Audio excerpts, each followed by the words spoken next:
Yan sa magandang araw sa inyo mga kamakagising ko lang. Today is special day for me kasi mga kamama, nagbabalak ako. Day pa ko ngayon. Ipapasyal ko si Jacob. Kasi nahawa rin ako dun sa anak natin na katulad niyan.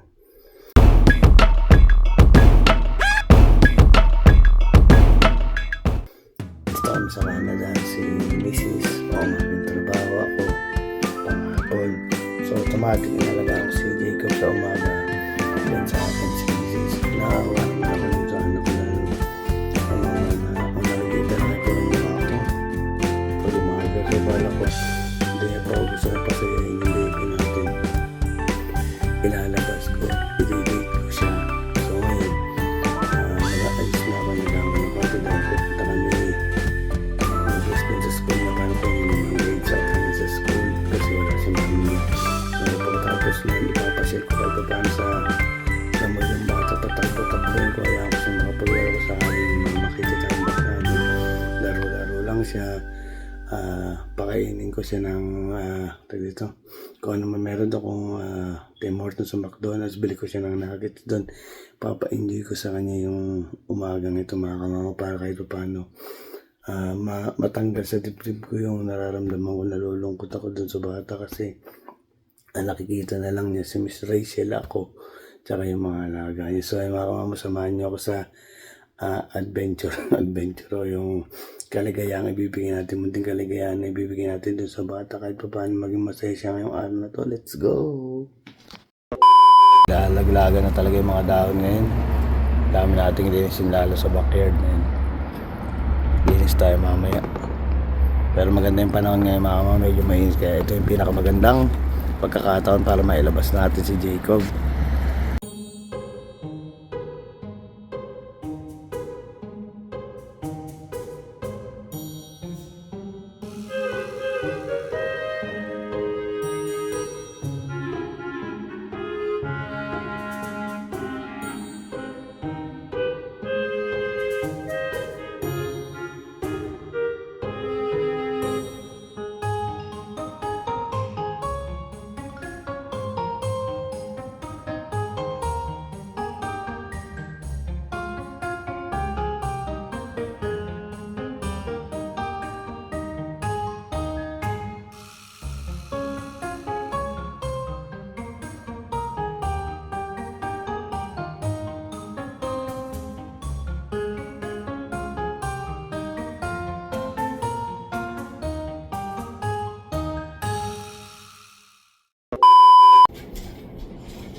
Mama, nagising na yung talaga natin.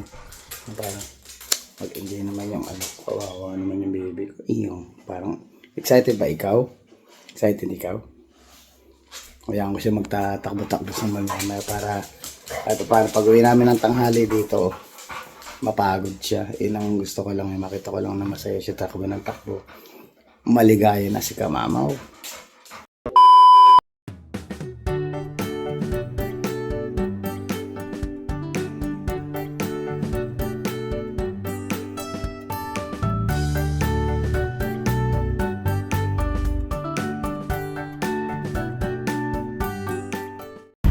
Mga kamamaw, pasok na tayo sa Bethlehem High School.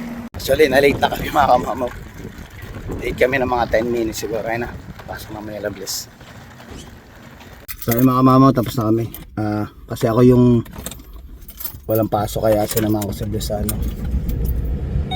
Parang tinatawag nila parent-teacher conference. So yung parang na-performance ng bata, kung ano yung pamusta yung bata sa school. Yung mga ganun lang, kausap natin yung mga teacher nila by subject. So mabilis lang kasi ito ba yung unang batch? First batch ba yung oras na to? Wala. Pero mamaya, hanggang mamaya yan, hindi. Yata. O So parang kami yung inagahan na lang namin para at least matapos mabilis ang wala pang 10 minutes kami din sa loob. Tatlong teacher yung nakausap namin. So ngayon punta kami sa Midtown na lang kasi nga di ko na-expect si Bless, walang klase. Gusto niya sa Midtown, so pasya natin sa Midtown yung dalawang magkapatid.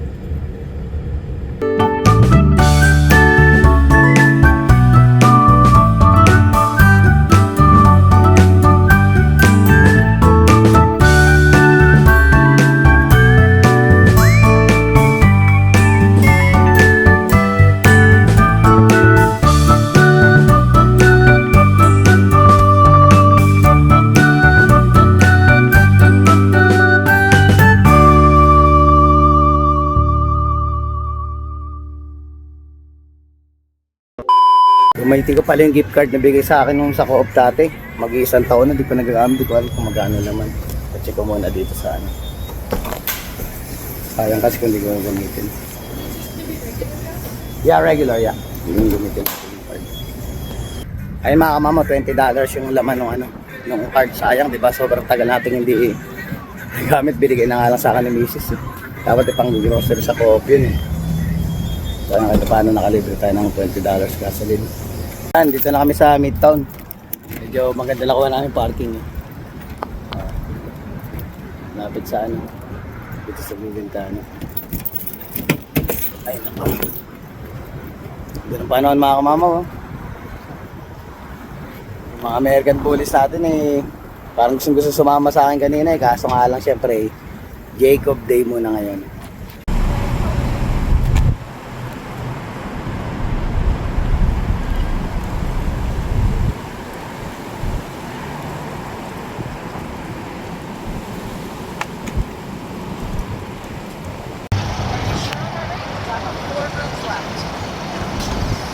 Ikaw, papasyal kami. Kakain muna kami mga kamamaw. Na, gugutom na yun, hindi pa kami nagbe-breakfast. Mga kamamaw, order na muna kami. Ano ba gusto mo? Sige. Ayan, ito yung cheat day ko mga kamamaw. At tagal ko nakalimutan ko na mag-cheat day. Yung misis ko kasi minsan madalas nagluluto. Eh, di ko kanakain. Sabi ko sa kanya. Is, magluto ka na lang ng kung ano yung gusto nyo kainin ng anak mo. Basta ako, wag mo na ako isipin dahil yung mga nakaredy naman tayong sayang ang manok. Yan. So manok tagi ang kinakain ko, itlog. Ayun na mga gulay. Yan talagang taste na taste ko mga kamao yung mga pagkain niluluto ng misis. So yung last cheat day ko is yung birthday mo bata. Birthday mo ba yan? Ay, yung birthday pa ni Bless. 14. O, ng 14 pa ng September pa. So 17 na, 1 month na mahigit. So ito yung pinaka-cheat day ko ngayong October. Sa paborito natin Bourbon Grill. Okay na ito, may pre-taste pa mga mamaw. Mama, in-order ko yung rice na to. Yung rice na yon. Lalagyan kong broccoli, tsaka yung dalawang chicken na yan. So, kumbaga may lasa lang na chicken yung kakainin natin pero chicken pa rin tayo. Siyempre, healthy lifestyle na eh. Manalo. Mga kamama, na atin na lang kami ikot din sa atin. Dito kasi puro chicken naman kasi. Rice. Tapos mamaya.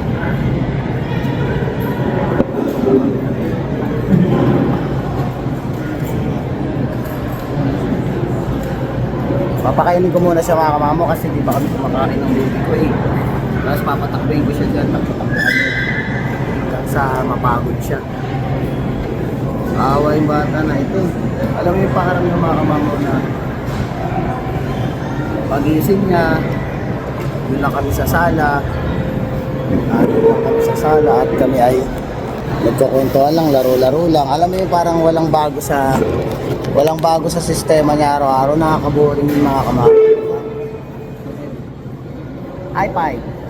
High five muna tayo. High five. Good job. Sayo kami, sayo. Galing ah. Ito mga kamama kasi mga hindi nakakaano kasi mga kamama. Noong umalis ako ng Pilipinas dati papunta ng Canada, yung edad ni Nathan, yung isang lalaki kong anak na 13 years old, eh parang dito palang kalaki mga kamama. So ngayon parang nakita ko lumalaki siya ng habang lumalaki si Jake. Parang naaalala ko na ito na yung chance ko kasi di ba dati yun. Hindi tayo nagkaroon ng chance ko.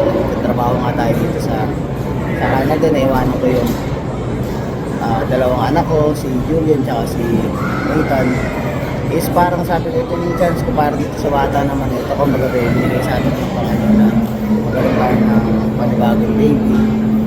Kumbaga once in a lifetime lang naman sila magiging bata, magsisilaki yung mga anak katulad niya. Ngayon, yung dalawang anak ko, binatag-dalagan na hindi ko man lang nakakasama talaga, diba? So ito si Jacob is pagkakataon ko ngayon binigay ni Lord na sabi ko nga, ito nakikita ko, naaawa rin naman ako. Siyempre, pero kailangan din natin ng trabaho para masuportahan din natin talaga yung mga anak natin, mga pamilya natin. So ngayon ito, sabi ko, sa day off ko, di ko talaga matandaan na si Bless pupunta sa school. Ang mahala ko talaga. Pag-ising ko ako, alis na kami. Hindi ko pa siya siya. Pero nagkataon nandun yung ate niya. Tatlo kami mga sa mall, tsaka minsan lang to. Alam mga itong sinuntis sasabihin ng sayang, hindi siya nakasama. So, madalang lang talaga kasi kung makalabas. Talagang more on nakikita niyo yung mga vlog natin. Madalang lang labas talaga na lalo din papasok mo ng batang to, so ngayon, dito tayo sa mall, patakboy natin siya ng patakboy dahil may kasama naman tayo sa Ate Bless na hindi ko kaya ako siya tumakbo sa sumunta para kahit paano, mapagod siya ngayong araw na ito, ma-enjoy yung araw niya, di ba? Good job! Mga mama, nag-order lang si Ate Bless niya, tapos kain kami, and then let's go na sa ating paglalakwatsyag. Doon tayo ng milkshake, strawberry banana milkshake. So yun, cheat day tayo ngayon ha. Estudyante natin. Ito yung bata natin papasyal. Let's eat now.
Laro siya dyan.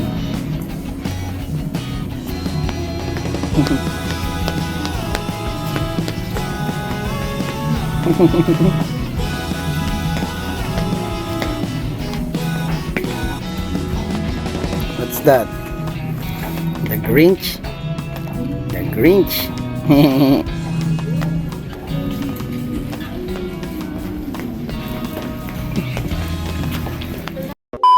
Mga kamamaw, ay magpaano sa akin eh. Kailangan ko siya dyan. Hello. Ay, punta daw kami sa sa Jack Jones. Takbo na takbo. Himala ayaw masyado maglakad. Gusto nagpapabuhat palagi sa akin. Sama sa mga atin niya.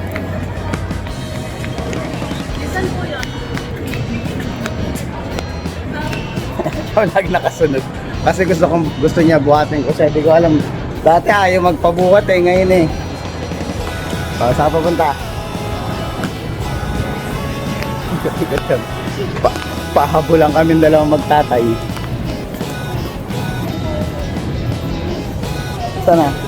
Hello, dito lang, come. Come over here. Hello. Santawa eh. Yung mga kamamang napagod na din siya. Actually, hindi siya masyadong naglakad. Ang gusto niya yung tulak-tulak lang siya o kaya pag pinaglakad mo siya o binaba mo siya, gusto niya, buhat-buhat mo naman siya. Kasi usual kasi mga kamama, pag naglalakad kami, lumalabas kami nila misis, ang nangyayari talaga sa amin ni Jacob, si Jacob, pag pinababa mo, is hindi nagpapahawak yan, talagang takbo na yung takbo. So ngayon siguro, ewan ko ba, lalambing siguro, kaya every time na ibababa, nagpapabuhat naman. So ngayon, ma'am, happy ka, happy? Happy? Oo. Happy. Kasi mami. Where's mami? Yan. So, ito lang, medyo tahimik ngayon dito sa sa Midtown Plaza. So, normal lang Friday, pero walang tao.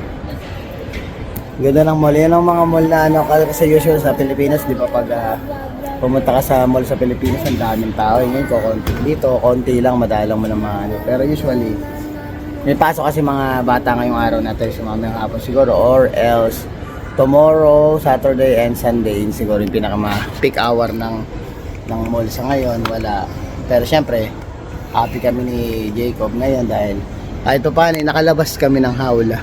Nakalabas kami mag-ama ng hawla. So ngayon ang naiwan sa bahay, yung dalawa nating alaga is and malamang nandun natutulog lang kayo sa sopa kasi ina naman ang libangan nun. Tsaka sobrang dami din gagawin mga kamama. Balak ko, kalaykayin ko na uli lahat ng dahon kasi kakalaykay ko lang last week. Marami na naman. Hanggat hindi nauubos yung dahon dun sa ibabaw ng puno, hindi matatapos ang paglilinis natin ng ating mga dahon. Hindi, nakarampa lang ang araw. Ito ipakita ko sa yung picture. Yan. Na-extra si Kamamaw dun sa dun sa, hindi ko alam, sa news yun na sa Miss Street namin maraming pulis. Kaya tinatanong ako ni Mrs. pala kapon.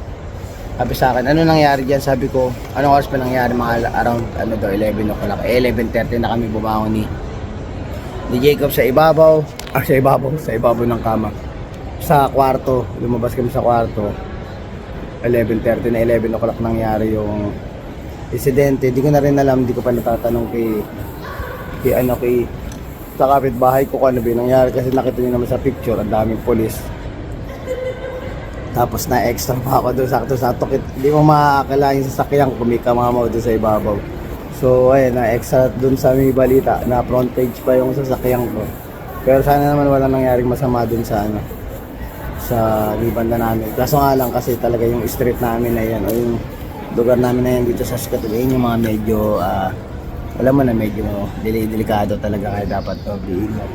Kaya ako talaga mga kamama, pinapangarap ko talaga pinagsisikapan ko na sana dumating yung panahon na makakuha kami ng sarili namin pwesto ng misis. Yun ang priority ko na sakali makakuha kami ng sarili namin bahay. Gusto ko yung sa tahimik, tsaka gusto ko yung talagang priority ko is gusto ko yung lumaki si Jacob sa magandang environment. Pero sa ngayon talaga mga kamama, kahit anong gawin natin, wala tayong magagawa. Bakit reason pala yun? Sabihin ko na lang, di ba? Ang reason ba't diyan kayo nagpupumilit kayong pumesto dyan sa lugar na yun? Kasi honestly mga kamama, pwede naman kami lumipat kahit saang lugar, pwede. Ang naging problema lang talaga mga kamama, kasi nga may dalawa tayong aso. So yun ang reason bakit hindi tayo nakakalipas sa medyo magandang lugar dahil napakahirap maghanap ng pwesto dito mga kamama na pwede yung dalawa nating alagang aso. So ako naman hindi ko pwedeng i-neglect na lang yung dalawang aso ko dahil yung dalawang aso ko yung mga kamama is part ng family namin dito sa Canada. So kung nasaan kami dapat naandun sila. Kaya ako dinadasal ko na sana kung sakaling makakuha kaming bahay, buhay pa rin sana yung dalawang aso para ma-experience nila yung kaligayahang nararanasan namin pag dumating na yung point na yun. Ay nagpababa. Kung ano yung magustuhan mga kamama, bigyan na lang natin dahil madalang lang makalabas ng batang asay. Ayun, tumulo palaway mo. Tulo palaway. Say hi daw, hi. Hi ka sa vlog. Hi mo na. Hi. Hello. Ayun, laro-laro mo siya. siyang mapagod para mamayang tanghali. Pag umuwi kami, pag natulog, sasabayan ko ng mga kamamo. Alam mo mga kamamo, yun yung pakaramdam ko, yun ang pinaka, kumbaga ba sabi lang habang tumatanda ka mga kamamo, syempre marami ka na naging pagsubok sa buhay, which is hindi mo naman hindi ka naman nagre-reklamo, kumbaga part ng buhay yan. Pero being part ng pagiging matanda mga kamamo, lalo pag may mga batang gatong malilikot, para sa akin, feeling ko daig ko pa yung daig mo pa yung pakaramdam ng Pasko pag makakatulog ka ng tanghali. Yun yung mga pangarap ng mga magulang ngayon, lalo na pag may mga malilikot na gantong anak. So ngayon, pag nakakatulog to pag uwi, sasabayan ko agad ang tulog to. Nawala na yung ate niya, hindi ko na alam kung saan nagpunta. So kami na lang muna dalawa mag-ikot. Nilagay ko na muna siya sa sa kanyang stroller, dahil makakamamo yung pakaramdam ng binabantayan mo siyang tumakbo sa loob ng isang oras. Makakamamo parang tinalo pa niya yung nag-workout ako na sa loob ng 4 na araw. Ganun yung pakiramdam, ganun yung pagod. Kaya sigurado bagsak ako mamaya pag uwi namin mamaya sa bahay. For sure sana makatulog din to para kada paano makapagpahinga kami konti, dahil mamaya susunduin naman namin namin galing work. Marami na rin nagbago dito sa mga pwesto dito sa sa Kuya Raul. Kaya natin yung boat house, pasok tayo. Mga kawamo, mga night film. Mahal ang presyo ng $80 mga kamamo isang hindi ka ng powers ko yan. Pero meron, parang nakakalo-halo siya. Halo-halo.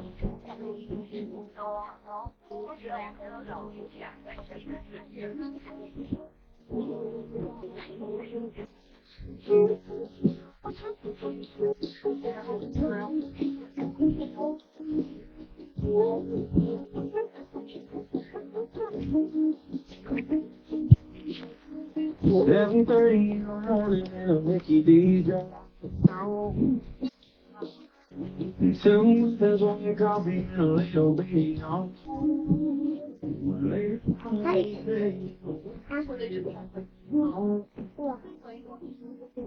Sorry, in a black you let me be with your favorite kid.